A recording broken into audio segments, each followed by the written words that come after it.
Good morning, everyone. It is now time to start the GGX TCFD Summit. To start the summit, I'd like to invite Mr. Hatakeyama Yojiro, Director General, Industrial Science, Technology and Environment Policy Bureau, Ministry of Economy, Trade and Industry, to give a welcome message.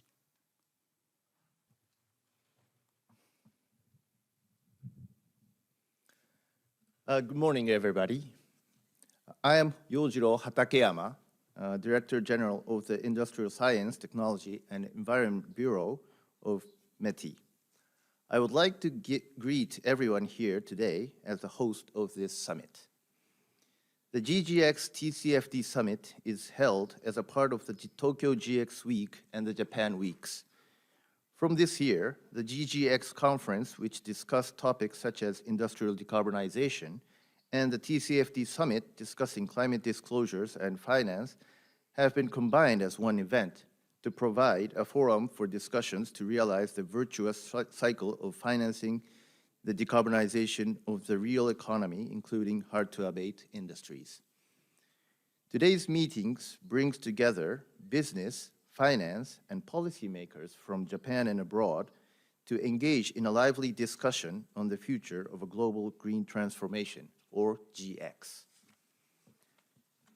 Let me start with a brief introduction of Japan's GX policy, a transformation to a clean energy-centered society which simultaneously achieves economic growth. Japan has declared its goal of achieving carbon neutrality by 2050. To achieve this goal, a green transformation to a clean energy-centric society from a fossil fuel-dependent one must be achieved by reducing emissions while simultaneously achieving economic growth and maintaining a stable energy supply, which need has only been reinforced by the changing global energy dynamics caused by Russia's aggression on Ukraine. Japanese businesses have many strengths, with one being decarbonization technologies. GX will kickstart economic growth by creating new markets in which these businesses can contribute to the global decarbonization. The Japanese government, under the leadership of Prime Minister Kishida, has developed a package of policies on the realization of GX, with two new laws being passed in May this year, followed by the GX promotion strategy, a detailed pathway for the next 10 years, published in July. Pro-growth carbon pricing, which combines advanced investments in GX fields, along with carbon pricing efforts known for their efficiency and emission reduction, is the core of the GX policy package. The new legislation enables the issuance of the Japan Climate Transition Bonds, which is new government bonds to provide government support for advanced investments towards GX efforts. 20 trillion yen worth of bonds will be issued over the course of 10 years, starting from this fiscal year, aiming to bring out a cumulative total of more than 150 trillion yen, or 1.1 trillion US dollars, in public and private decarbonization investments. Such financing will enable support over the course of multiple years. The advanced investments and implementation of carbon pricing, along with showing the schedule for implementing such policies to provide predictability, work as a carrot and stick for incentivizing businesses to make earlier commitments towards GX. As GX investments comes with uncertainty and risks, the GX Promotion Agency, which will be launched next year, will work in tandem with private financial institutions through blended finance measures. The industrial sector and finance sector are essential for the realization of GX. Material manufacturing industry makes up 30% of industrial CO2 emissions. A high percentage of the emission in these industries are attributed to the heat and fuels, which is incredibly difficult to mitigate or substitute by energy efficiency improvement or the deployment of zero-emission power, such as renewables or nuclear energy. The decarbonization of such processes, as well as the decarbonization of manufacturing processes, such as hydrogen reduction steelmaking, are needed. Such efforts require long-term and vast financing. To facilitate financing towards hard-to-abate sectors, METI, with the collaboration of relevant ministries and private sector experts, has published the basic guidelines for climate transition finance and sector-specific roadmaps, along with the certificating model cases for transition finance issuance. Furthermore, in June, we formulated a guide focusing on follow-up after financing aimed to facilitate engagement between issuers and bond financiers. Such efforts have led the issuance of transition finance surpassing 1 trillion yen, or $7 billion cumulatively. This amount is big, but not big enough for us to meet our climate goals. Transition requires even more time and funds, and therefore, further issuance of transition finance will be needed immediately. As the latest effort for such means, today we published a paper organizing the issues regarding financed emissions, the Scope 3 emissions of financial institutions. Disclosures that adequately represent the contribution of financial institutions for decarbonization must be put in place to facilitate further acceleration of transition finance and therefore expedite decarbonization. We hope that the Japanese climate transition bonds, which will be the first of its kind as a government-issued transition bond, will also vitalize the transition finance market by ensuring its alignment with global standards. Corporate disclosures, which serve as a basis for such finance, has also developed. Roughly 1,500 Japanese companies support the TCFD framework, and 95 companies received an A from CDP. These numbers are both the top in the world, showing that disclosure in Japan is robust in terms of both quantity and quality. From next year, as the role of TCFD will be transferred to the ISSB, I believe the pioneering efforts by Japanese companies will continue to contribute to the global enhancement of climate-related financial disclosures. Furthermore, Japan has led the world in discussions regarding industrial decarbonization. This year, as a chair of G7, Japan has led the global rulemaking in various fields. One example is the launch of the Global Data Collection Framework, which supports the data-based decarbonization of the steel industry.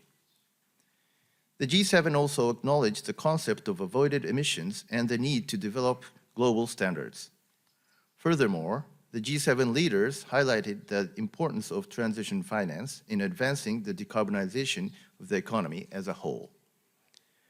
At last year's conferences, we discussed the importance of, one, combining approaches of both demand and supply sides to build a green market, and two, establishing a transition market for a smooth path towards decarbonization. In addition, there was a strong agreement on the concept of avoided emissions to appropriately value the efforts of businesses that contribute to reducing emissions in the society as a whole. Furthermore, the need for disclosures which facilitate financing towards transition and innovation efforts crucial for achieving carbon neutrality was raised. These discussions in the GGX conference and TCFD Summit last year laid the groundwork for this year's G7. This year, we aim to further build on these outcomes, focusing on the topics of industrial decarbonization, the financing needed for its realization, and disclosures that support such finance flows. Actions for climate change mitigation can't wait. The realization of GX, realizing economic growth by significantly transforming this global challenge into an opportunity for creating a global market, is crucial. I will end my remarks with my confidence that today's discussions between world-leading investors, corporate executives and policymakers will lead the world in how financing and disclosure can contribute to the global green transformation. Thank you. Thank you, Mr. Hatakeyama. Next, Mr. Tokura Masakazu, Chairman, Keidan Ren of Japan Business Federation, will give an opening remark. 経団連会長の徳田です。GGX TCFD サミットの開催を心からお祝い申し上げます。さて、昨年7月に日本政府が設置いたしました GX 実行会議の議論を踏まえ、GX 実現に向けた基本方針が取りまとめられました。これに基づき、先の国会では GX 関連法が設立し、我が国の GX は実行に向けて大きく動き出しております。これまでの間、経団連は昨年5月に GX に向けた包括的提言を取りまとめ、GX 実行会議をはじめ、積極的に議論に参画してまいりました。その中で、経団連は経済・社会を根底から変革する GX には多額の投資が必要であり、これを経済成長につなげていくことが重要だと訴えてまいりました。本年、世界の GX を考える国際 GX 会合と気候変動開示やファイナンスを議論してきた TCFD サミットを統合し、昨年に続いて東京 GX ウィークの一環として本サミットが開催されることになりました。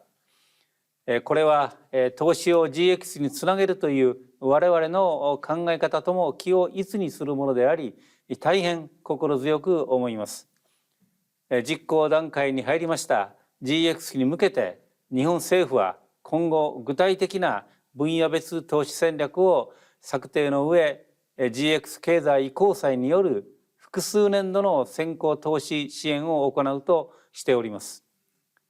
日本政府が掲げております官民合わせて10年間で150兆円規模の投資、これを実現させるにはこの先行投資支援を呼び水としつつ民間投資の動員に向けた環境整備が急務であります。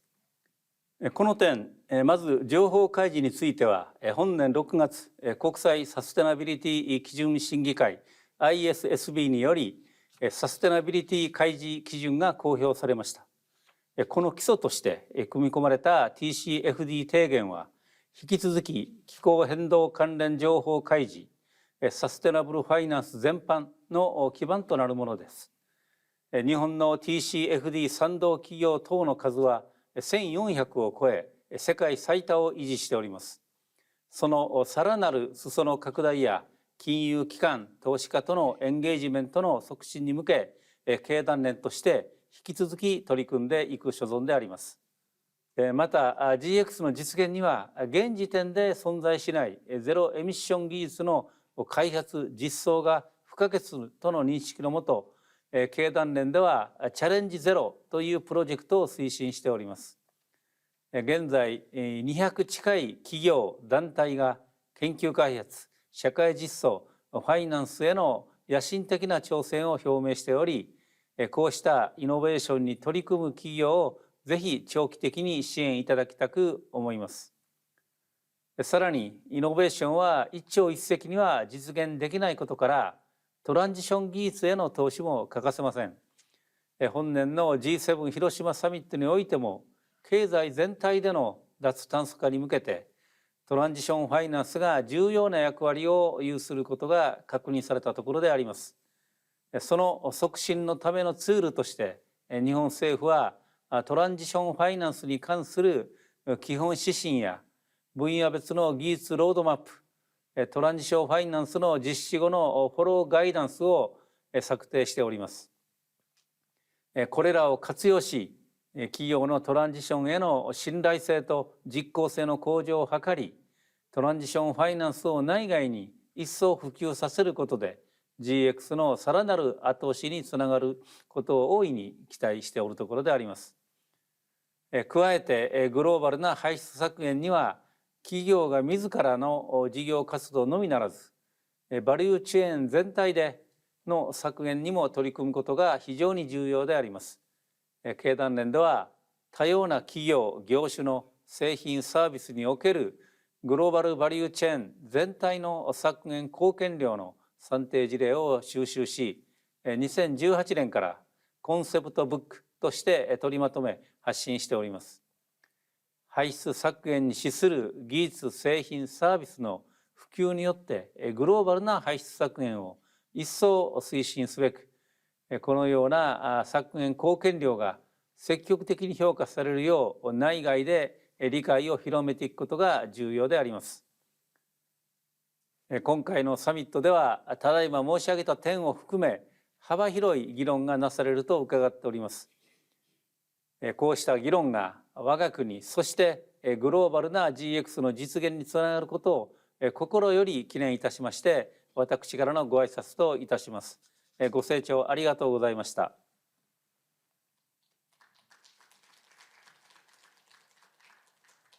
Next, Mr. Kato Masahiko, Chairperson, Japanese Bankers Association, will give an opening remark.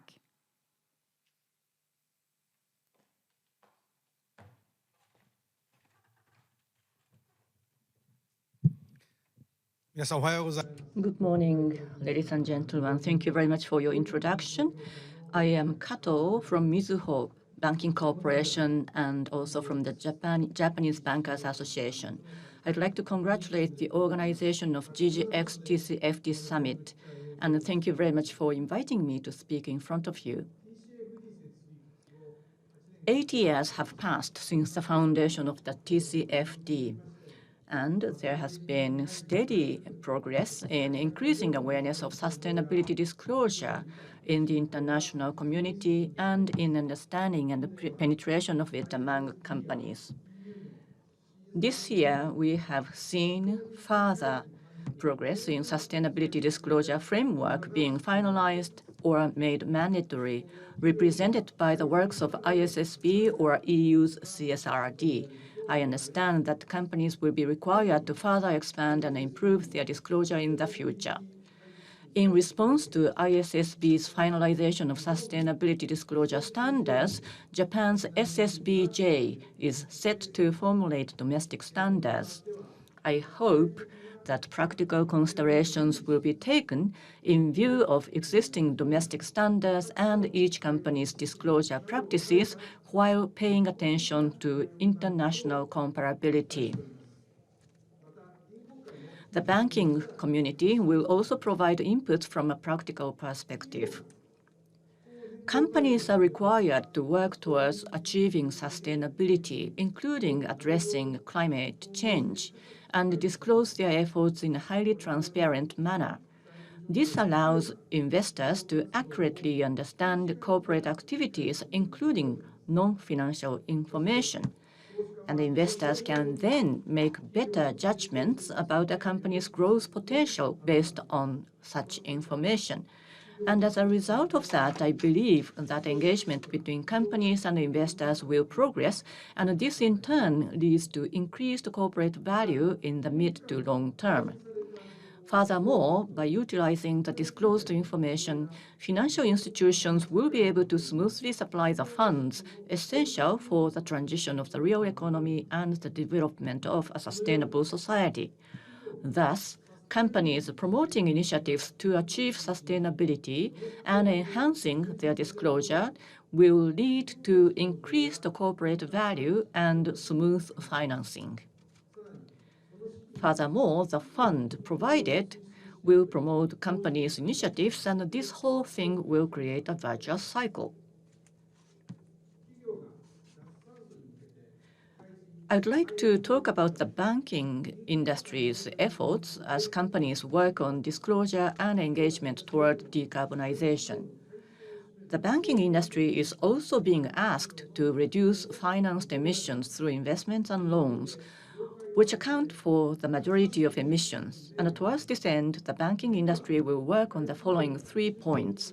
The first is to enhance engagement with a wide range of customers from large corporations to small to medium-sized enterprises. And the second point is Engaging with customers as a starting point, gain a deep understanding of their issues and needs, and support customer disclosure, including the formulation of their transition strategies. And the third point is to expand sustainable finance, including green finance and transition finance. Although the importance of transition is beginning to be recognized, finance itself has yet to become widespread. In order to deepen international understanding, it is important to ensure the adequacy and reliability of transitions. Furthermore, in this field, it is essential that the public and private sectors work together, and we will continue to engage in dialogue with the government. Just to give you an idea of how an individual bank is doing, as I am the president of Mizuho Corporation. Mizuho is supporting technology development at the demonstration stage through the transition investment line. We are aiming for a cumulative sustainable finance amount of 100 trillion yen by fiscal year 2030. Regarding engagement, we will further improve our ability to provide solutions by leveraging the industrial and technological knowledge of Mizuho, where we have strengths gathered through our Industrial Research Department and Mizuho Research and Technologies. This year marks the 150th anniversary of the first bank being born in Japan. It is a milestone year. Banks have continued to move forward with the industry and have navigated many watershed moments together. As we have always done, in this challenge of Japan's green transformation, we will continue to work together with industry and the Japanese government to realize a decarbonized society. Thank you very much for your kind attention. Thank you, Mr. Kato. Next, Mr. David Atkin, CEO, Principles for Responsible Investment, will give an opening remark.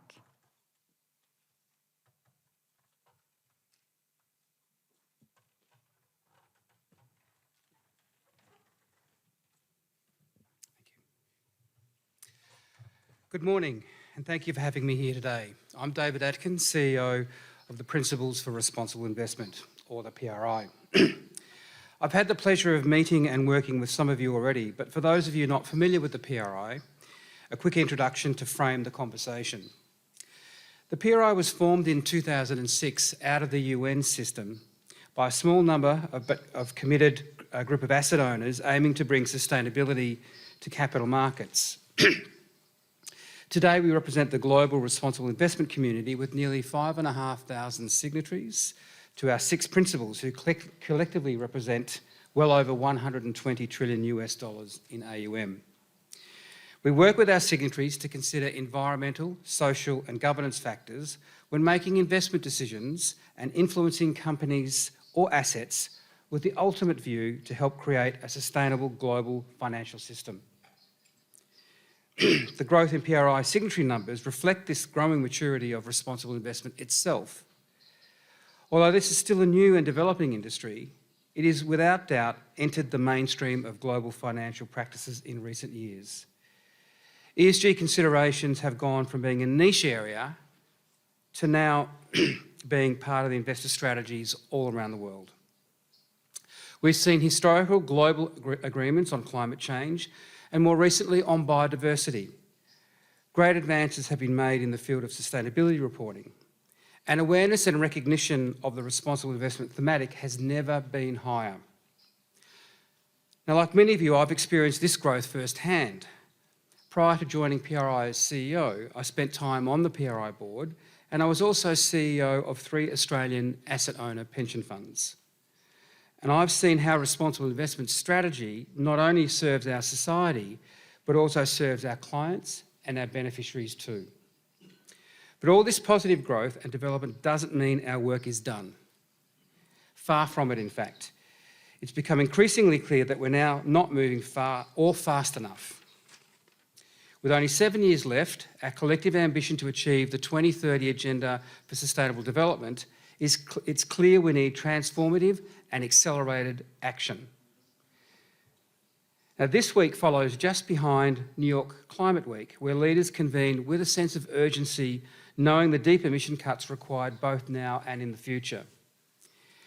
This year alone, Japan recorded its hottest summer on record, as did the Northern Hemisphere as a whole.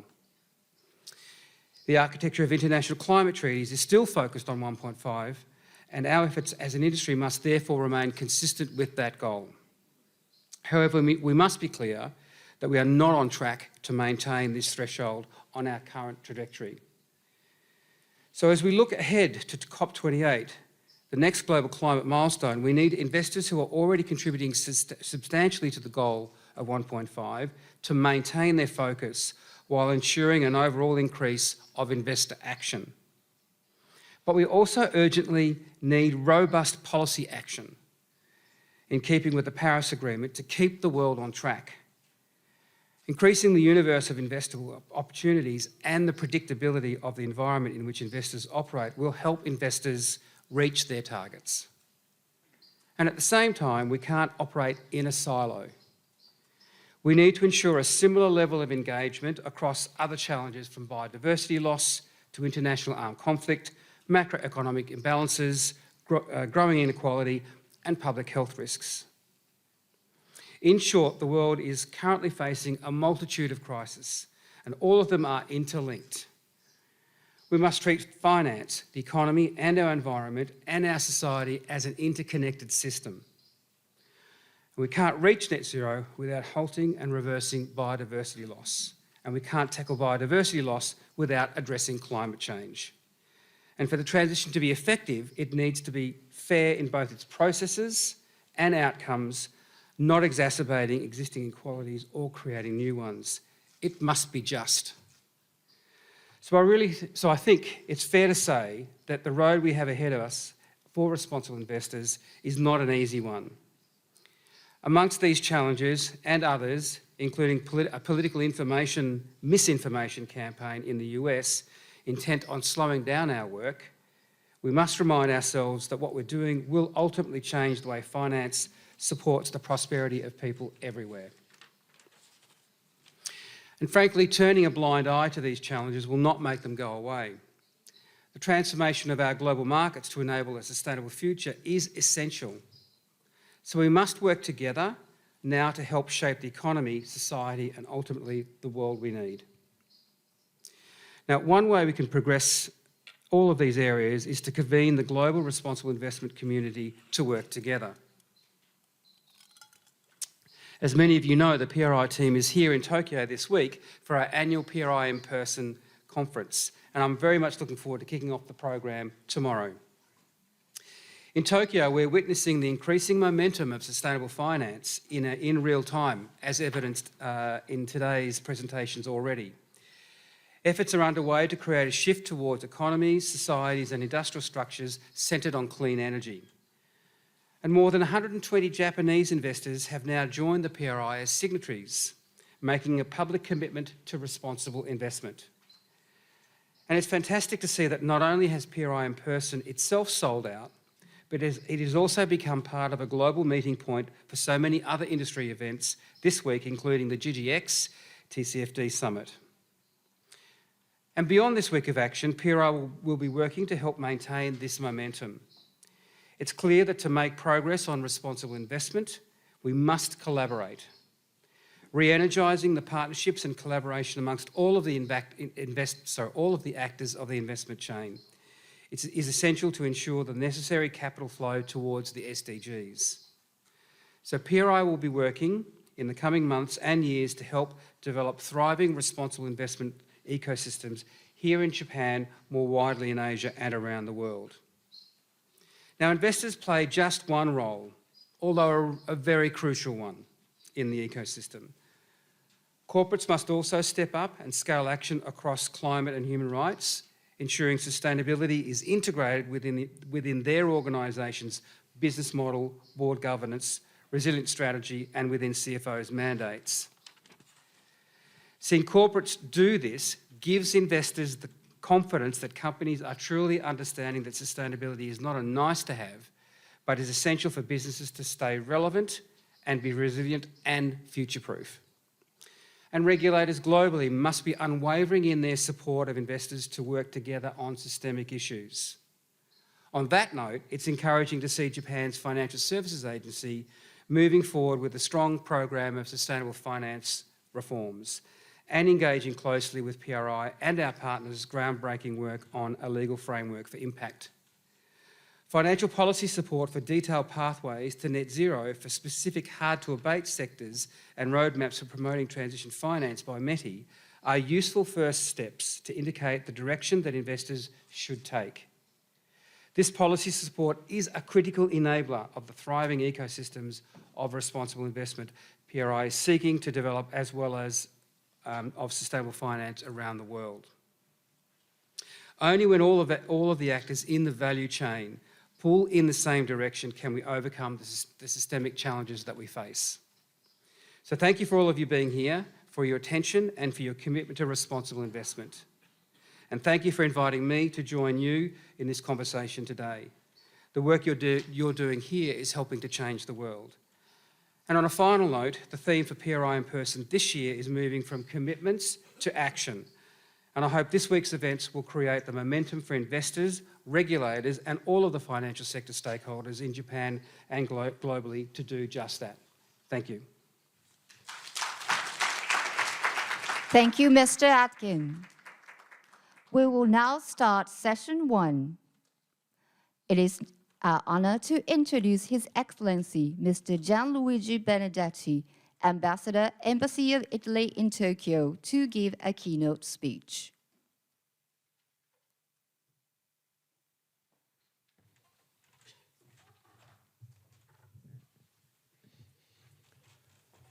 Director General Takeyama, ladies and gentlemen, good morning to all of you. I am very pleased to open the first session of today's conference representing Italy. I wish to express my appreciation and sincere gratitude to the Ministry of Economy, Trade and Industry of Japan for this invitation and for the organization of the Tokyo GX Week, focused on the need to reach a global green transformation for a shift to economies, societies, and industrial structures centered on a net zero emission future. In the transformation towards a climate neutral economy based on a technology neutral approach, Italy believes that industry plays a leading role. Decarbonizing the industry will be, in fact, essential for two reasons.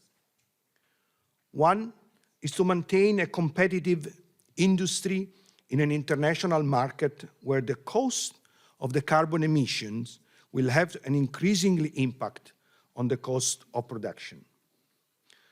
The other reason is to avoid the economic and social impacts that carbon leakage and the deindustrialization of the most advanced economies could have. In this context, we believe that the G7 industrial decarbonization agenda offers the strategic framework aimed at decarbonizing heavy industry sectors and developing innovative technologies. At national level, approximately 64% of Italian CO2 equivalent emissions of the industrial sector are related to the chemical, cement, steel, paper, ceramics, glass, and foundry sectors. These hard-to-convert sectors play a key role in the Italian economic system. They represent 5% of national gross domestic product, employ 700,000 people, hold a significant quota of Italian exports, and are critical in the Italian supply chain by supplying all downstream sectors and being directly involved in the implementation of circular economy initiatives. Decarbonizing these sectors in Italy and elsewhere requires the adoption of a range of tools and technology especially where direct electrification is not possible or is not implementable due to the type of good produced. Of course, pursuing energy efficiency is of primary importance. The Italian steel production, for example, is one of the most energy efficient at global level. In addition, the use of renewable and low-carbon gas such as hydrogen or biomethane, as well as carbon capture, utilization, and storage processes are becoming more and more necessary. Italy is moving in this direction. 31.5% of the National Recovery and Resilience Plan, 59.5 billion euros, are allocated to achieve green and ecological transition by increasing the share of renewable energy sources, developing hydrogen, decarbonizing hard-to-abate industries, and moving towards sustainable mobility. However, not all these solutions are suitable for all production contexts. It is therefore essential to develop an integrated decarbonization strategy that does not exclude any of these options and at the same time seeks to promote and facilitate access to the most effective one for each scope. In this context, as I said in the beginning, the G7 Industrial Decarbonization Agenda offers a strategic framework, and during the G7 Japanese presidency, Italy participated in the expert meetings, actively cooperating towards a successful outcome. Thanks to the Japanese presidency and the other G7 members, the Industrial Decarbonization Agenda is now contributing to promote cooperation at G7 level and to address greenhouse gas emissions reduction in the hard-to-abate industrial sectors, promoting near-zero industrial production processes. In view of the upcoming G7 Italian presidency, we are working now fully committed in the definition of priorities, initiatives, and joint action to carry out on this sector. We will move in strong continuation with the Japanese presidency, with the objective of broadening the excellent efforts made and the strategic result already achieved this year, as highlighted by Mr. Hatakeyama. We will continue to work for a global reduction of the emissions in the hard-to-abate sectors with the strategic involvement of international agencies and the goal to expand partnerships, support the existing data collection frameworks, and promote innovative clean technologies. We believe it will be crucial to aim to an approach based both on decarbonization targets and sustainable growth at the global level, involving, where possible, all producing and consuming countries, as well as advanced, emerging, and developing countries. We all know that the green transition of heavy industries is a global challenge. This is why multilateral cooperation within the industrial decarbonization agenda and beyond the G7 members is a crucial element to ensure the creation of secure, affordable, sustainable, and clean energy system at global level.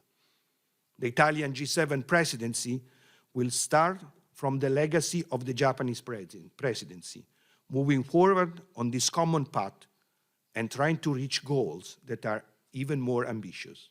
Thank you very much. Thank you, Your Excellency. Now, we would like to move on to panel discussion.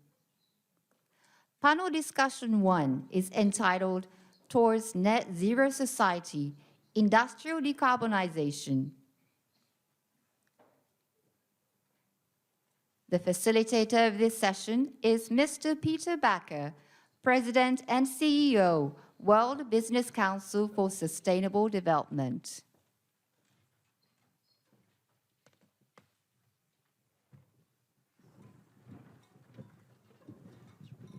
Mr. Bakker, the floor is yours. Well, thank you very much, and good morning, everybody.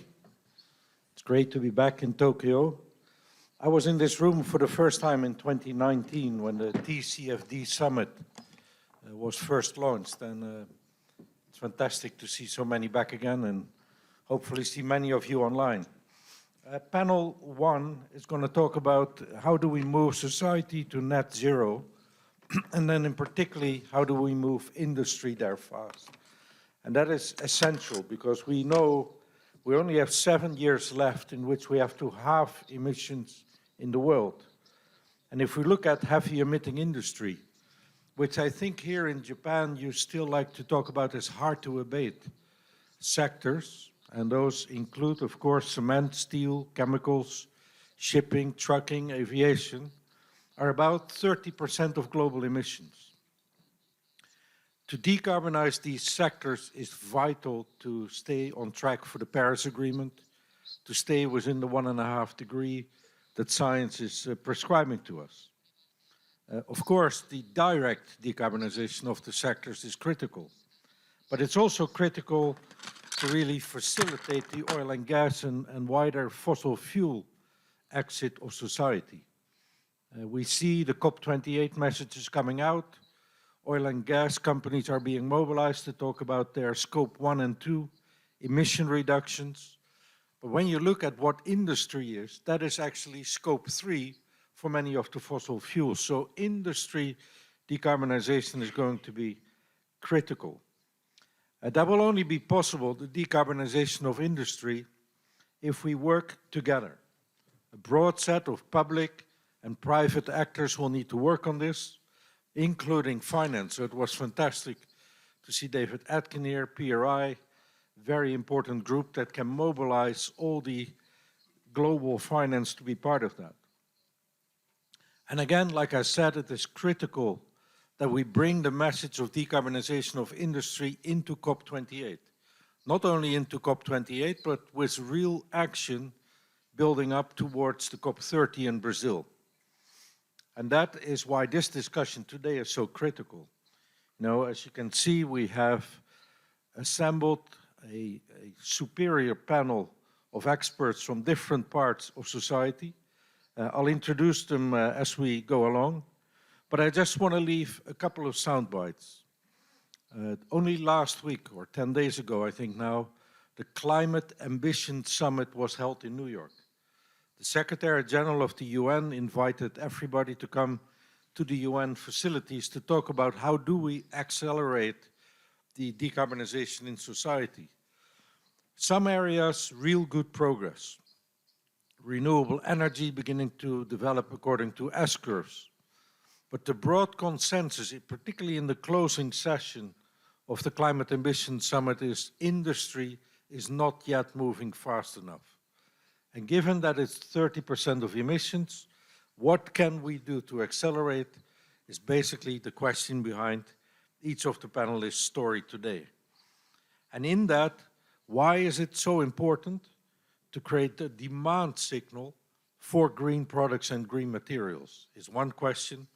And the other one is, of course, what are the challenges to achieve that? So let me introduce the first panelist to come up, Kobayashi-san, from Deputy Director General for METI.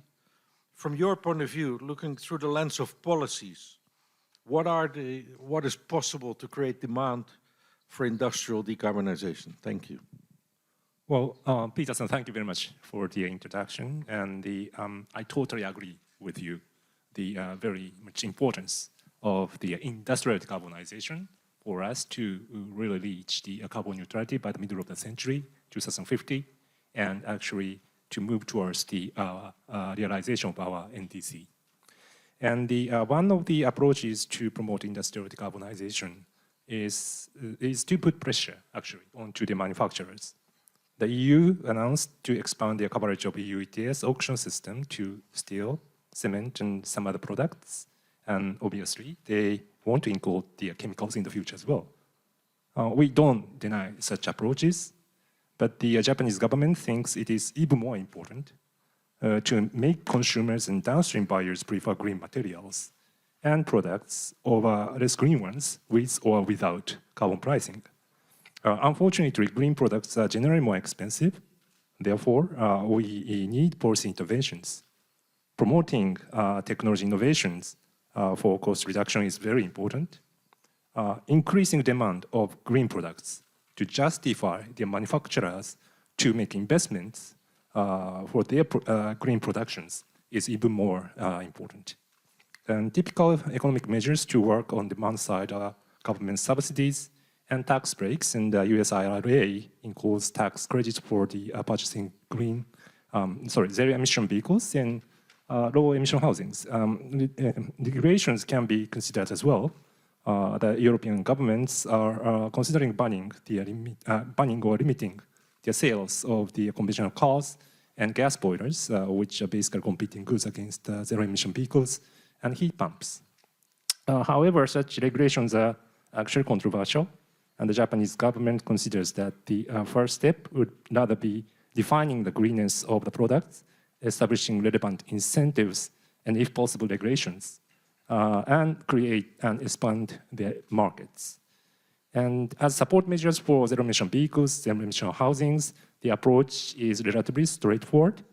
Green materials, such as steels and chemicals, would be a little bit more complicated.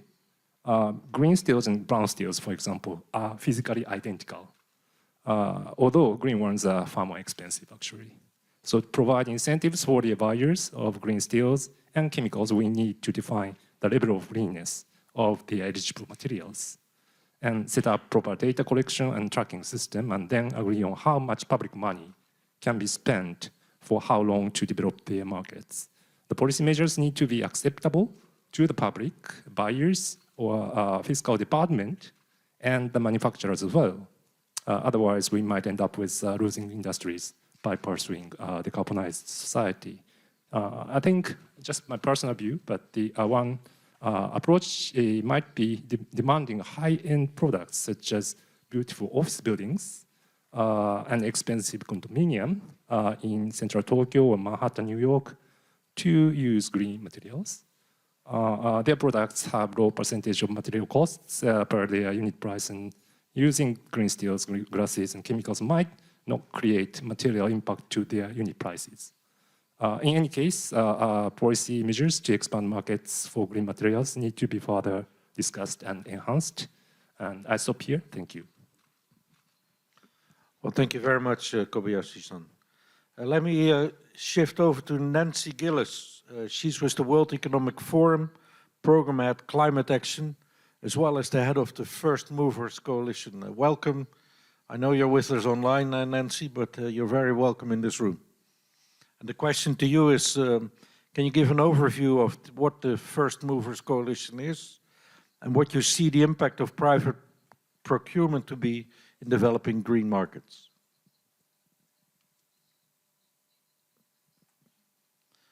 One second, we don't have the sound in the room. I don't know if you're on mute or the room needs to bring the sound in. No, thank you very much for allowing me to participate remotely in this very important meeting, especially to you, Peter, as moderator, but also, of course, to Mate for issuing this invitation. The First Movers Coalition, which is the program that I represent at the World Economic Forum, is a public-private partnership demand program launched at COP26 in partnership between President Biden from the United States and President Borge Brende, who is the president of the World Economic Forum. It really seeks to, as you mentioned, leverage private sector and their purchasing power to draw forward clean technologies and energy sources that we need to transform these hard to abate or heavy industry, or what I like to call economically essential sectors, by 2030. Because I think, as you had mentioned, and the opening speakers as well, we really do not have much more time to assure that we stay on a 1.5 degree Celsius pathway. So the First Movers Coalition, of which, deep gratitude, Japan is a government partner, is a program in which companies actually commit to buying products in the harder to abate sectors, such as steel, and have those products use the technologies and energy sources that are necessary for decarbonization, such as hydrogen, green hydrogen, electrolyzers, carbon capture, utilization, and storage. So actually having the suppliers of the products and services in those sectors utilize these technologies and energy sources to actually bring those more decarbonized products onto the market. And since its launch at COP26, we're proud to say that we now have 86 companies who have joined the program, in addition to now 13 total government partners. As I mentioned, deep gratitude for Japan being a government partner of the First Movers Coalition.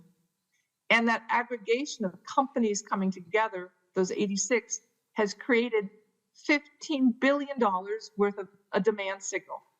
And this is a demand signal across the 4 material sectors of steel, aluminum, cement and concrete, and chemicals, where we focus on plastics, and of course the long-range transportation of shipping, trucking, and aviation. And since the launch of the program 2 years ago, what we're finding is that what we need right now is not only the demand signal, but we also need supply. And what the difference is of the First Movers Coalition from other programs that seek commitment of private sector towards decarbonization of heavy sectors is that the First Movers Coalition celebrates actual procurements. So the connection of the 15 billion in demand to actual supply in the form of offtake agreements or advanced purchase agreements. Why? Because we understand that absent those type of concrete contractual actions, we will not be able to unlock the financial support that the supply side needs to actually either redo their existing facilities or to build new facilities that are using the technologies and energy sources that lead to decarbonization for those sectors. And what we're excited about is that the First Movers Coalition is focusing on surfacing supply. We're doing so by actually going to those countries where supply might be available. We are doing an in-country workshop in Brazil just next week. We're also understanding that supply may be global, and to do the surfacing of that supply, we have launched global challenges in 2 sectors. One of the materials, steel, one in the transportation, aviation, and aviation fuel. And these challenges, launched last week at Climate Week, seek to surface supply wherever it may be possible to be created.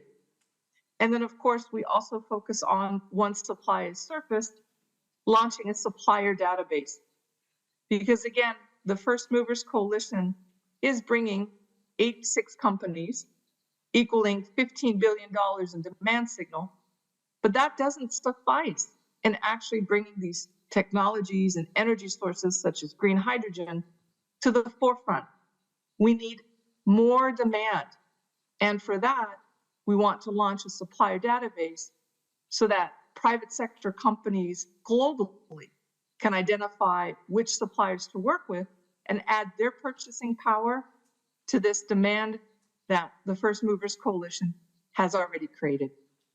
So with that, I'm super excited again to be part of this panel, to represent the World Economic Forum, but more importantly, to also recognize the leadership that Japan is showing in supporting industry and decarbonization. Thank you. Well, thank you very much, Nancy, for that. And it's fabulous to hear that this is not about commitments, but about actual procurement contracts, because that is what will move the needle. Let me turn over to Rana Gunaim, UNIDO Chief Energy System and Industrial Decarbonization Unit. The question that I have for you is the overview of IDDI. and what public procurement can actually do to create the demand signal that we're talking about.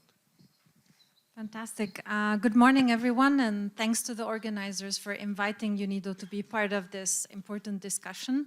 UNIDO, as the UN specialized agency mandated to work on inclusive and sustainable industrial development, really focuses on creating the normative environment to drive green product definitions and standards, and at the same time in bringing more financing to support developing and emerging economies in actually making that transition.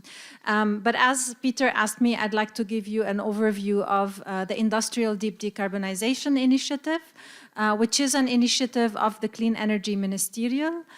We have 10 government partner countries, including Japan, that are working with us on basically making green steel, cement, and concrete the choice of global markets. So how are we doing that? Essentially, first and foremost, we need to agree on these definitions of what green steel, cement, and concrete are. And so a major part of our work is on working with governments on creating harmonized definitions. And at the end of the day, maybe we cannot agree on one uniform definition, and maybe there are different standards that would be used to actually define or measure what green steel and green cement is. However, from our perspective, what we're trying to drive consensus on is how do we create harmonization on the contentious issues among these definitions and standards, and at least to allow us to compare equally what these different standards and definitions mean and how can we use them interoperably, because that will be quite important for the market. The second point is green public procurement, and so just like Nancy outlined for the private sector, we see that the public sector can be a very powerful driver of demand for green steel and green cement. Because actually government procures around 20 to 40% of the steel, cement, and concrete for their own public construction projects. And one of the key barriers for these sectors, and I like the fact that you did refer to them now as heavy emitting sectors and no longer hard to abate, because indeed we need to remove that sense of impossibility. It is possible, and we can actually achieve that. But essentially, there's a very high cost. I mean, we have some pilots that are being undertaken for the hydrogen-based reduction of the iron ore in steel, and that is already quite costly, billions of dollars that are needed per plant. So how are we using procurement to reduce that? When we look at the EU market, actually, around 1% is the increased cost on the finished products. So when we're looking at a car, it's around 200 euros. That is the increased cost for adoption of green steel in the procurement of a car that uses the green steel. It's around 5,000 euros in the cost of a household that costs €500,000. So again, we're really talking about a very small price increment. So the argument that at the end of the day, this is an increased price, yes, but we need to set the definitions right, we need to set the standards right, and that price is actually quite small in comparison to what it's causing to our climate, and also actually the subsidies that the government ends up paying in terms of health-related issues and many other disasters that are happening, obviously, because of our climate goals. So at the moment, we have 3 government countries that have committed to the green procurement pledge under IDDI. These are the governments of Canada, the UK, and Germany. And they are undertaking consultations at the moment nationally to really come back to us around what is the tier that they are committing to in terms of the commitment. There are 4 different tiers to IDDI's green procurement, and we are really hoping that they will come back to us at COP28 with the highest level of ambition possible to drive that demand. I know I'm coming close to the end or even over, but we can tackle the rest of the questions later. Thank you. Well, thank you very much, Rana. And that's a really good angle you bring in. $200 on a car or 5,000 on $500,000 house puts it in a perspective that hard to abate is actually doable. So let me move to an old friend of mine, Tezuka-san. We've met each other in so many of the COPs. Currently, you're a fellow at JFE Steel Corporation. So this is fabulous. You now heard two policymakers, one from Japan and one from the UN, talk about how are we going to decarbonize steel. What is your view of that? Peter, thank you very much for your kind introduction. Let me share, could I? Yes. Let me share the case of my company, JFE Steel. Being the typical hard-to-abate industry, our journey to carbon neutral consists of a multiple pathway using several technology options, and it will be a long journey. And this slide shows how it is complex and long-term challenges. We are targeting at achieving carbon neutral by 2050, and as a midterm plan, we committed to reduce CO2 emissions by 30% by 2030 with various measures. Unfortunately, there is no carbon neutral steel making process which can be applied for mass-scale production of green steel yet. Our roadmap and the transition plan is first, we plan to develop innovative carbon neutral steel making processes using hydrogen with the help of government, targeting at completing and commercializing by 2030 to be ready for mass application. But at the same time, while developing such innovative process, we also plan to apply all the possible emission reduction projects to reduce emission as much as technically possible, even with higher cost, in gradual but constant and transparent manner. 30% reduction by 2030 is a current very ambitious target. But there are big challenges in it. Even 30% emission reduction requires about 1 trillion yen investment from now.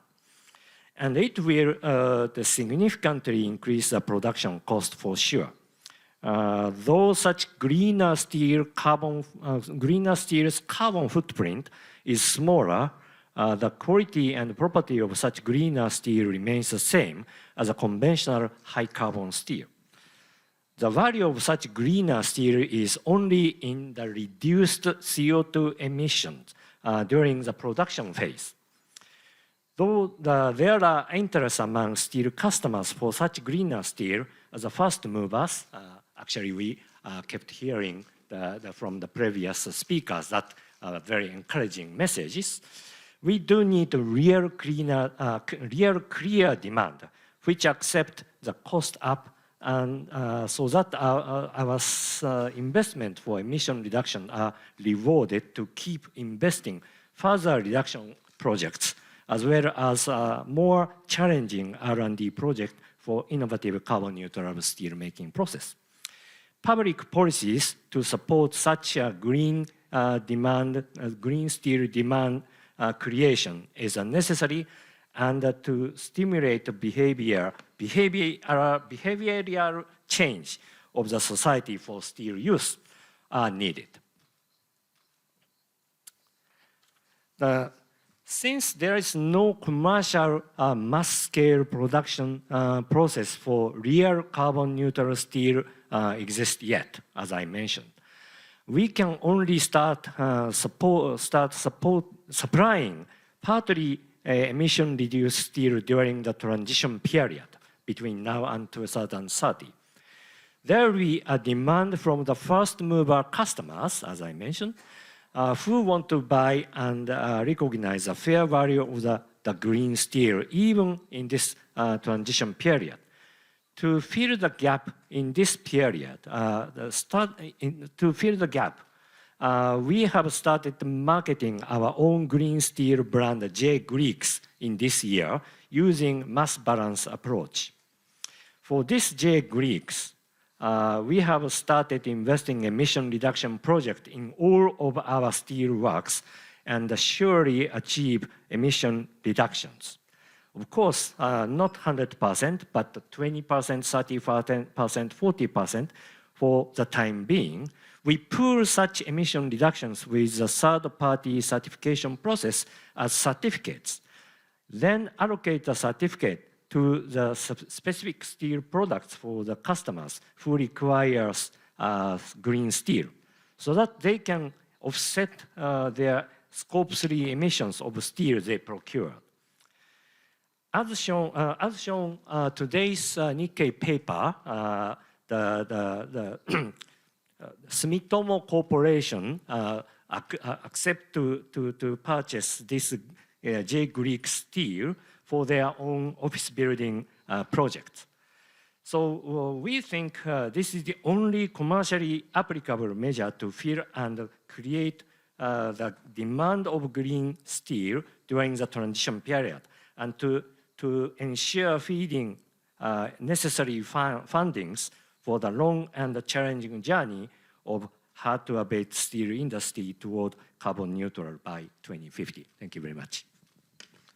Well, thank you very much, Tezuka-san. The 1 trillion yen that you mentioned, what is that, a company number, a Japan number, a global number? It's a domestic Japanese? investment, the capital investment number. Okay, thank you very much. So let's move over to the chemical sector. We have Mr. Mita-san, Chair of the Energy and Climate Change International Council of Chemical Associations. So you have a global overview of all the chemical companies in the world. What are the efforts in the sector to establish a green market?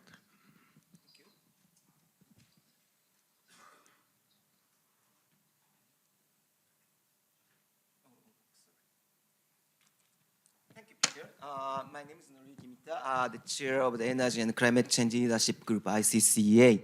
ICCA presents chemical manufacturers around the world, accounts for more than 90% of global sales and 120 billion jobs.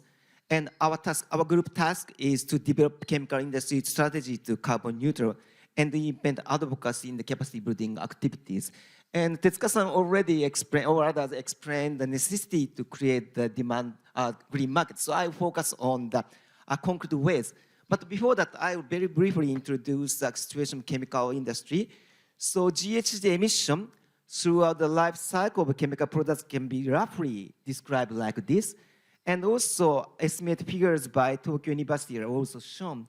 So here, it will be well understood that the chemical industry needs first to reduce our own Scope 1 and 2 emission, and also to transform a whole process to reduce emissions throughout the supply chain, from cradle to grave, including design, upstream feedstock, downstream waste management, and recycle. And what is the direction of our decarbonization? First, energy conversion and transition to address energy-oriented GHG emission. This is common to other industries. The biggest challenge is access to the cost-competitive alternative energy sources.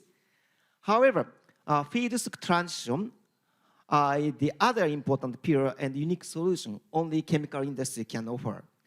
This will contribute to reduction of Scope 3 emissions throughout the life cycle, and also emission from cracking process. And the feedstock transition contributes to not only carbon neutral, but also circular economy.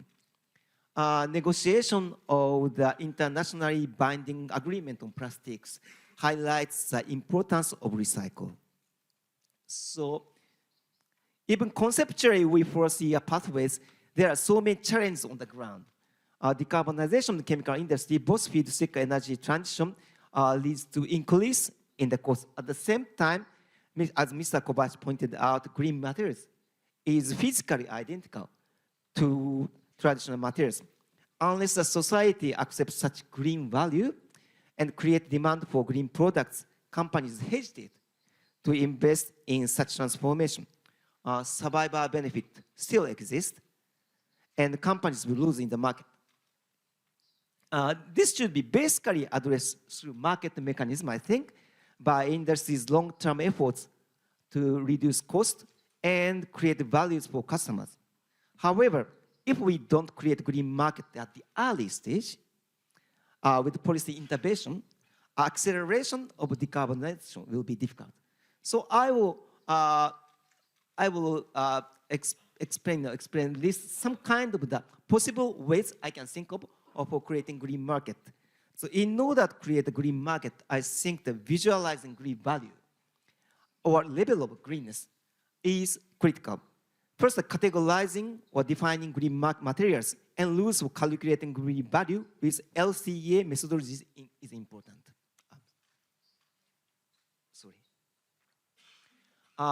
Carbon footprint guidelines for chemical products based on LCA are being developed. So many guidelines are being developed. Here, I like to emphasize the importance of incorporating circularity value in such rules. And also international convergence of and also reflection of the changing reality of the chemical industry is also important, I think. And also quality of data is critical. Updating life cycle inventory is required. And also standardization and proper protection of data are important for access to information throughout the supply chain. And indication or declaration of the green value is critical signal for market to function well. It is the role of the chemical industry to trace, indicate, and share such value with science-based information. Companies are developing traceability methods and CFV calculation system utilizing digital technologies. Also, verification and indicating declaring methods are important. Environment product declaration or other labeling such as eco-leaf can be utilized. Also, mass balance method is important, as Tezuka-san mentioned, and especially at the early stage where supply of green materials is limited. Already existing ICC, International Sustainable Carbon Certification, adapts mass balance approach, and the industry needs to utilize such certification. Also, more interaction and sharing life cycle thinking between upstream and downstream industry enables the decarbonization throughout the supply chain. Sharing common concrete LCA methods, and also calculate green value with science-based information plays a critical role. Finally, a clear direct procurement incentive is also important. For example, procurement standard of public entities and the incentive subsidies for private sector's procurement will work. In this regard, I'm very much encouraged to hear the activities of First Move Coalition and also UNIDO. Thank you. Well, thank you so much. And the interesting bit of having both steel and chemicals represented here on stage is you're both in the middle of many supply chains, whether it's the automotive, the construction, or others. And from that point of view, it's interesting to hear both of you saying we need better data on what is actually a green steel or green chemical. So, Kobayashi-san, this need for better data, better definitions, what from your perspective are the next steps towards creating greener demand? Well, thank you very much. Well, I cannot agree more than the needs for the proper data, proper measuring methodologies for the green products. And that will be the basis for the policy interventions, as well as the choice making of the private sectors as well. And the Italian ambassador actually also mentioned about this, and Rana-san also mentioned about this, but industrial decarbonization agenda of G7 agreed this year to develop the global data collection framework for steel sector. And it is supposed to provide the scientific basis to define near zero emission materials in steel sector. And we think, Japanese government think that this is a great achievement, one of the great achievements of the G7 presidency of this year by Japan. And the extending the coverage of this framework to the major steel producing countries of the, for example, G20 is very important. And also we hope that the coverage of the materials to be expanded from the steel to different materials. And the Japanese government will continuously contribute to the efforts to define and promote near zero and zero emission materials. Yeah, thank you. Thank you very much. Nancy, coming back to you, you actually play a super critical role, because whenever people say we need definitions, we need standards, they also say we need a bit of time to get those done. And you're actually pulling together companies who are having actual procurement dollars move towards green solutions. What can you do to grow that effort? How do we get more companies in what you're pulling off? Well, from the program perspective, we're seeing 3 different things that need to happen for the companies. There's really to change internally how they approach procurement. So we're moving from commitment to impact. Well, that impact means that companies need to expand their risk appetite in their actually purchasing function. And absent that purchasing function to be open to working with new suppliers or to actually make those offtake or advanced purchase agreements, we'll keep promising, but we just won't see that demand signal actually come to fruition. So there's the internal change by the private sector itself. We also hear from our members in the First Movers Coalition about the change needed in financing. And hear the same thing, a different risk appetite, especially when the supply is located in emerging economies. So we really need to think out of the box what some of these financing models are to support the supply side, because absent that tangible supply side, the demand side can't be impactful. And then the government has a significant role as well. As has been mentioned numerous times, somebody needs to help start defining what does near zero mean as it pertains to steel, cement, concrete, chemicals. So the definitions and a harmonization of those definitions are important for public sector procurement, but for private sector procurement as well. And then, of course, one last thing is governments could very much help with permitting. When you're trying to meet the demand through supply, putting new supply quickly into the market really is not aligned with our current timeline for what it takes to get the permits that's necessary to launch these new facilities. So I hope that's helpful, Peter, in responding to your question. That's super helpful, Nancy, and you couldn't have set up my question to Rana better than somebody has to define the standards. Rana, can I count on you? Well, I mean, I think as was already mentioned, the Japan presidency to the G7 has already worked quite a bit on the data part of it. Before that as well, Germany worked with the IEA. So there is already an existing definition of the low carbon steel, for example, and that is a very good starting point. I think now what we need is to see how do we align that also for the procurement, and that's what you can count on us for. Because while this is a bigger debate that also has parts of it that has been ongoing for quite some time, for example, on the allocation of the credits for the byproducts. You know, some of these discussions have been there for really long, and we need to acknowledge that and try to see how do we also build consensus around the lower hanging fruits. And so from our perspective, what we are working on is a guidance note on product category rules, which are essential for any procurement process in terms of moving forward, and then working on a white paper that helps in establishing, what is our plan for agreeing on those 12 contentious issues. If we're looking at cement, steel, and concrete, what are those 12 contentious issues, ranging from accounting rules, going to technology routes, going to, issues that are specific to steel, and what are, our options in getting towards alignment there. So, I believe in small actions that can get us to those bigger impacts. And so from our perspective, this is what we're trying to do.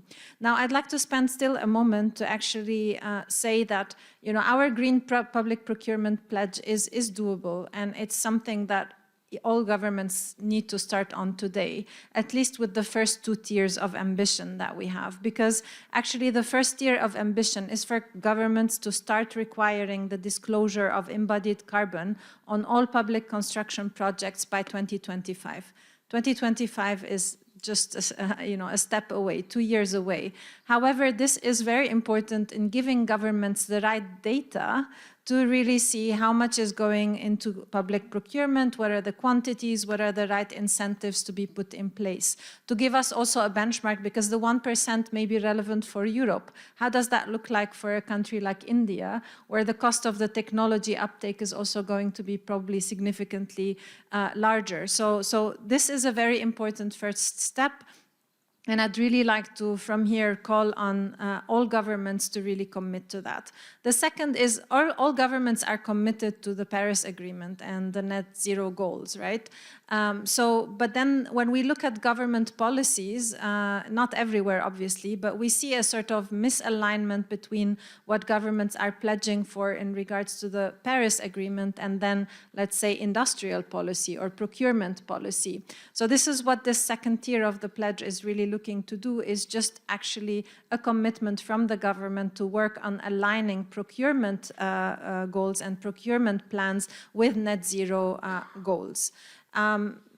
Not much of a commitment. Again, you're all committed to Paris Agreement. It's a commitment to alignment. Then we come to the next 2 tiers, and these are maybe the more contentious ones, or not contentious, but just require consultation locally.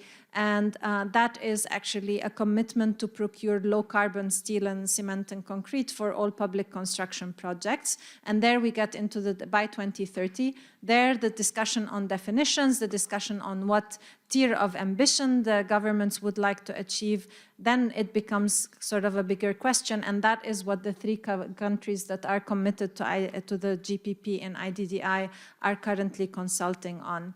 And then the 4th tier is a commitment to procure near zero steel, cement, and concrete for key signature projects. And this is basically maybe a bit of an area where we and the First Movers Coalition come together, because indeed, I think the First Movers Coalition is looking to create demand for those highly ambitious, maybe smaller quantities, but highly ambitious products to move into the market. We recognize that that might not be possible through government procurement, but at least for those signature projects, maybe they are.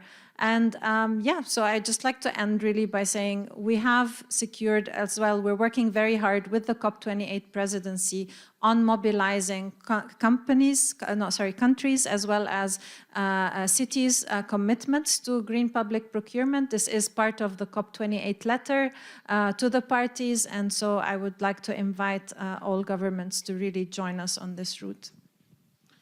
Thank you, Rana. Great pitch. Tezuka-san, you mentioned in your first introduction that there is not a mass scalable solution yet. Can you say a bit more about that? Is that the technology is not there, the money and the investment isn't there, the demand in the market isn't there? What is the biggest challenge, and how do we get to a smooth transition? Technology, yes. We don't have the complete engineering technology exist yet. There are small pilot scale challenges exist, but also the infrastructure to supply hydrogen or carbon neutral electricity in a massive scale to support such a new steel concept is not exist yet in a global base. Of course, because we don't have the complete engineering package, infrastructure, enabling environment, we don't have money to invest. And because those still conceptual, the market not exists. That's a reality of a global steel industry. And how do we, what options do you see to accelerate this? Dig the tunnel from both sides.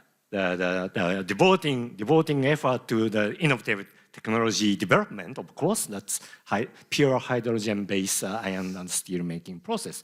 While spending time on that, we cannot wait for doing nothing. So we need to dig the tunnel from the other side. That is a gradual reduction of the CO2 emission from from the existing blast furnace process or EF process and so forth. Not the rocket science, but we do have some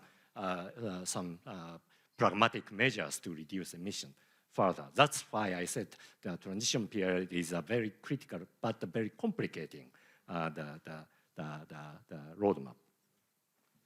How could the things like Nancy is doing and in public procurement, Rana is organizing, how can a real demand signal help make the market? There are obviously leading customers who show the interest to the greener steel or green steel, but the annual crude steel production in global base is 1.9 billion tons. So it's basically the commodity material and traded quite intensively across borders. So the entire steel industry green pathway is a fairly complicating story to avoid any trade conflicts or any dispute between countries, allocations, dispute between the processes which companies are using. So but in the end, we need to reach carbon neutral. Means everyone need to pay their effort toward the same direction. So how we can accelerate or incentivize all those players, including developed country, developing country. That's the real challenge. So what is your view in that respect on things like that are happening in Europe at the moment, where carbon border tax adjustments might be introduced? And that would kind of be a way to level the playing field so that companies or countries that invest in greener solutions will have lower taxation at borders. Is that a model that interests you? That's very interesting because Europe is taking CBAM together with ETS. That means domestic high carbon price market. To keep the high carbon price market, higher cost green steel market, to create that higher carbon price market, they need to have the investor higher cost processes, but to keep the trade or domestic market immune from the cheap import, they need to have CBAM also. But in the case of the US, they have a different story because they have no carbon price, but they're providing a lot of incentives to the industries under IRA, Inflation Reduction Act. So the two completely different concepts are now facing each other. Japan is in the middle, so kind of interesting position, but there's no complete, the proven approach exists yet in this decarbonization challenge. So I think even the countries or policies are competing with each other, which is better, which is quicker, which is more efficient, which is less costly. That's my opinion. Thank you very much. Mita-san, chemical is the mother of all industries. So what can we do to make the transition go faster and smooth in the chemical sector? So I think that Tetsuka already described the challenges and the world directions, because steel sector is in the very similar situation. And so for the chemical sector, of course, on one side that we need a market signal for the investment. That's why that we insist on the importance of the creating green market. And at the same time, for the supply side, we need more access to the cheaper green resources and the green feedstock, green energy sources. So maybe we need both sides. And also, what I would like to emphasize the importance of the global level playing field. So of course, the EU ETS and CBAM combination of these can address the challenges in the certain region. But we need a global leveling field where that we can eliminate the survivors benefit, so that we can we can somehow foresee the future of the market and the invest. So in that sense, such policy environment is very important. Thank you. Did you want to come in, Rana, or no? Good. So we can open up for any questions in the room. If anyone is interested to ask a question, please raise your hand.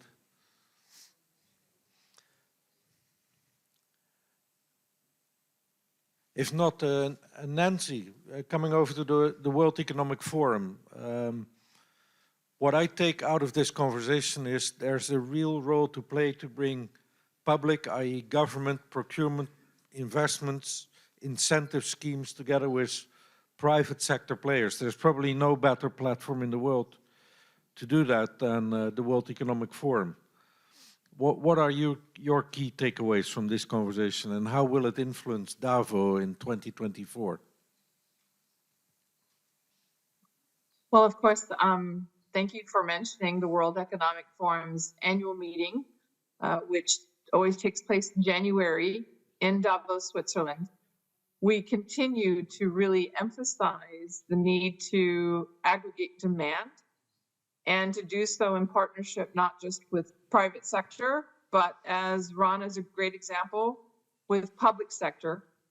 And I think what came out in today's conversation is threefold.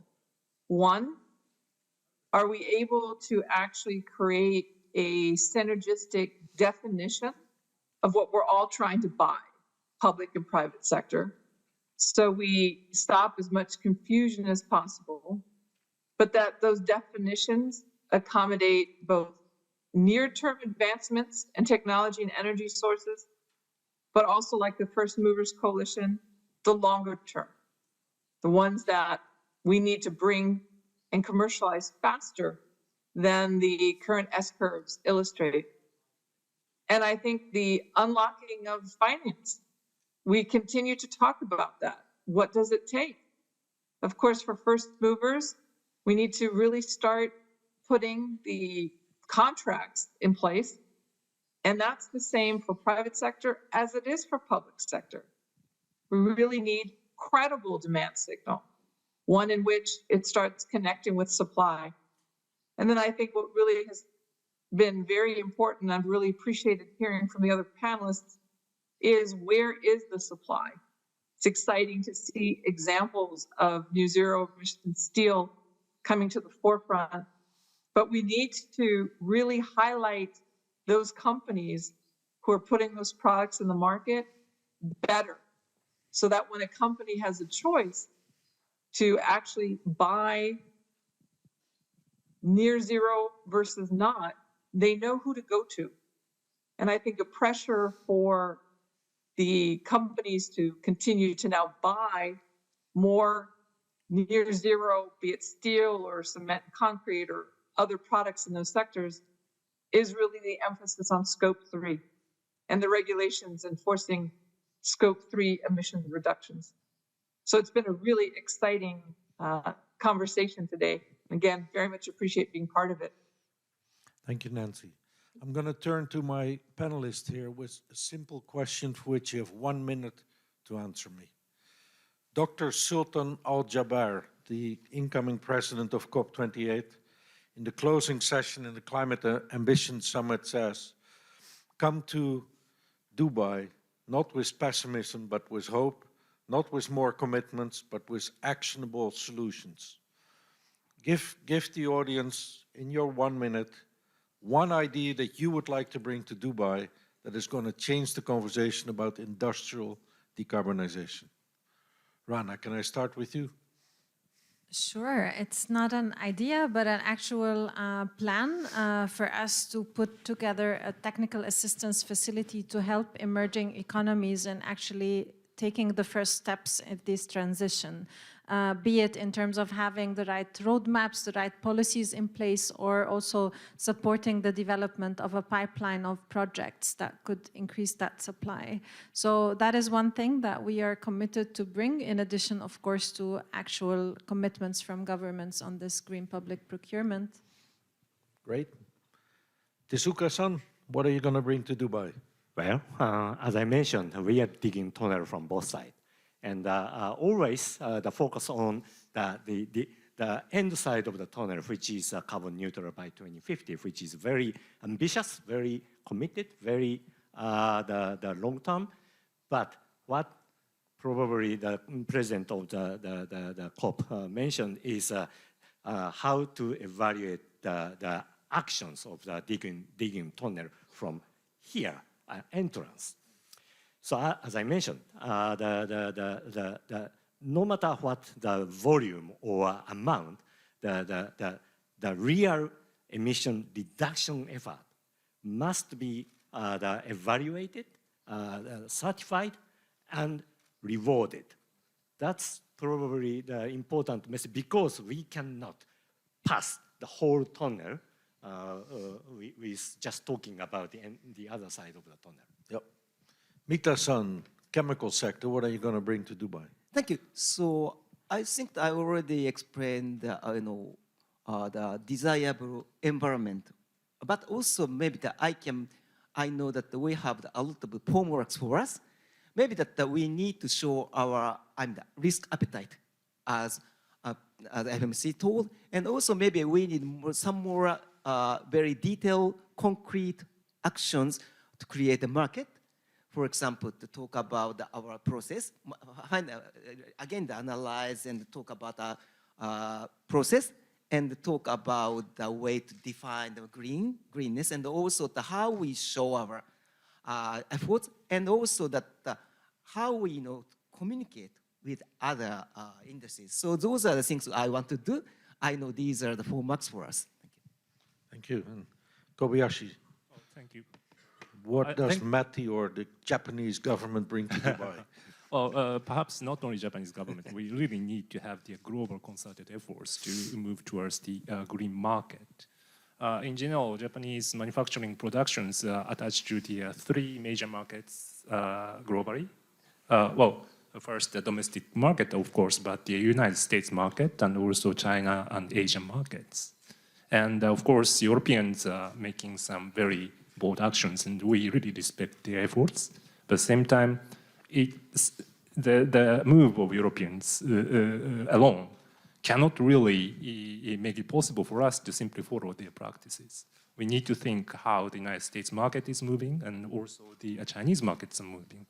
And that's something which we really need to make sure that all the markets are moving towards the same direction.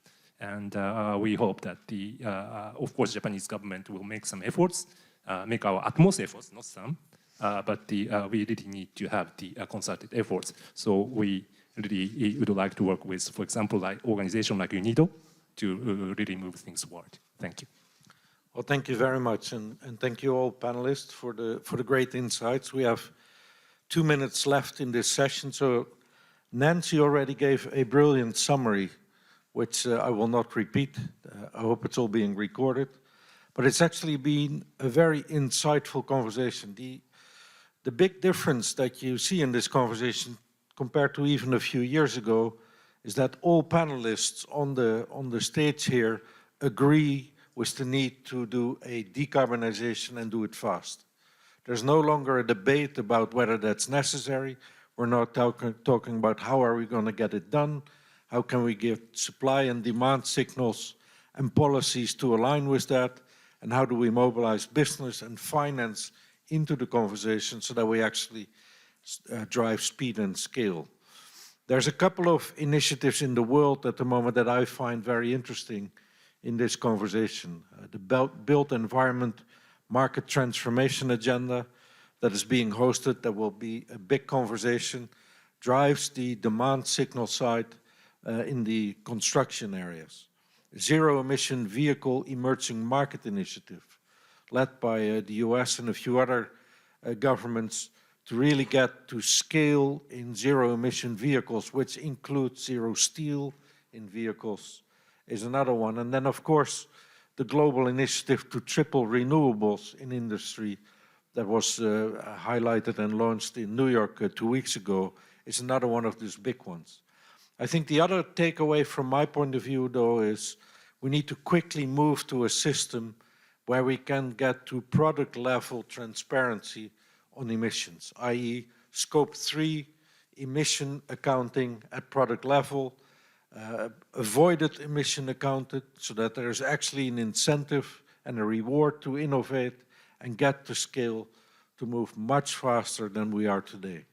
So yes, the willingness is on the table, as demonstrated by our panelists.